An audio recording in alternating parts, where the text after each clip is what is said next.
Magandang umaga po, kuya. Ano pangalan niyo? Javelin po. Araw-araw po kayo nagtitinda ng Oo, isda. araw-araw. Anong pinaka-goal mo sa buhay mo? Yung achievement. Anong gusto Ganito rin mo? po. Ha? Isda rin po. Ayaw mo yumaman o ano? Gusto rin po.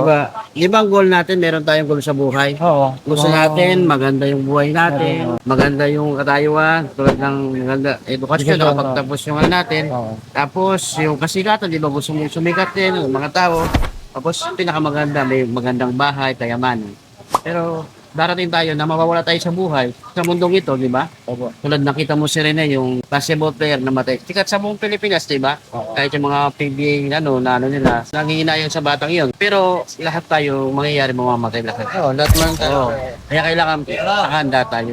Yun ang pinakamalagang ano natin. Handa sa buhay. Oo, yun. Kaya ang pinag-goal natin kailangan, makaya natin yung Diyos. Kahit gaano ka kasikat, pag wala yung Diyos sa'yo, Wala rin. Oo. Wala. kaya kailangan natin yung Diyos. Kaya nakita mo yung mga sikat, mga mayayaman dati. Ngayon, nasa palaboy sila dahil wala yung Diyos.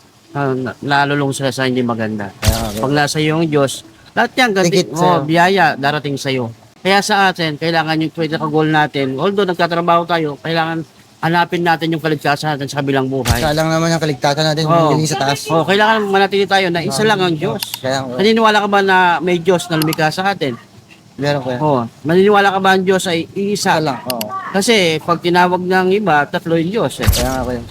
Diyos Ama, Diyos Anak, Oo. Diyos Espiritu. Ilan sila nun? Tatlo. Pero sabi nila isa. Ano, Pero sa Islam, isa lang. Isa lang kaya. Yung pangalan sa amin, Allah yung Oo, tinatawag. tama. namin. Yun. Ganyan din sa amin. Oo.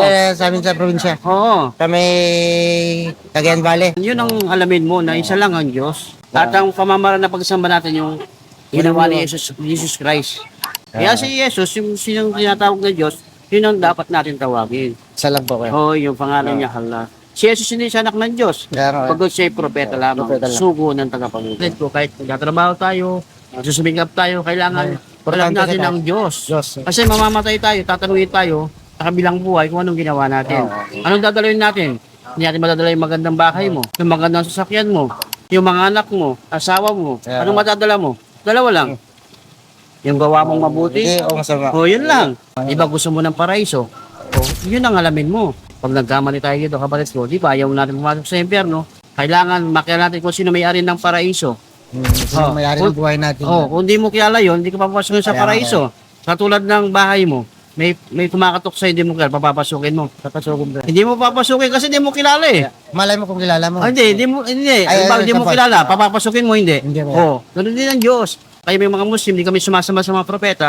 Kung ano yung ginawa nila, ganun din kami sumasamba. Kaya si Moises, si Abraham, si Noah, lahat sila yung mga propeta, hindi sila sinasamba. Bagput sila ay sumusuko, tumatalima sa nag-iisang tagapagligha at yun ang pamamaraan ng pagsamba natin. Kaya nawaya, kahit konti sa ganitong pamamaraan, buksan mo ang Islam sa iyong puso para gabayan ka. At sambahin mo yung nag-iisang Diyos, yung Allah, pangalan. Allah ka. Si Jesus tsaka si Allah, hindi sila parehas. Si Jesus, tao lang. Okay. Anak ni Maria. Yung Allah, yun ang pangalan ng Diyos. Kaya maraming salamat at magandang umaga sa ulo.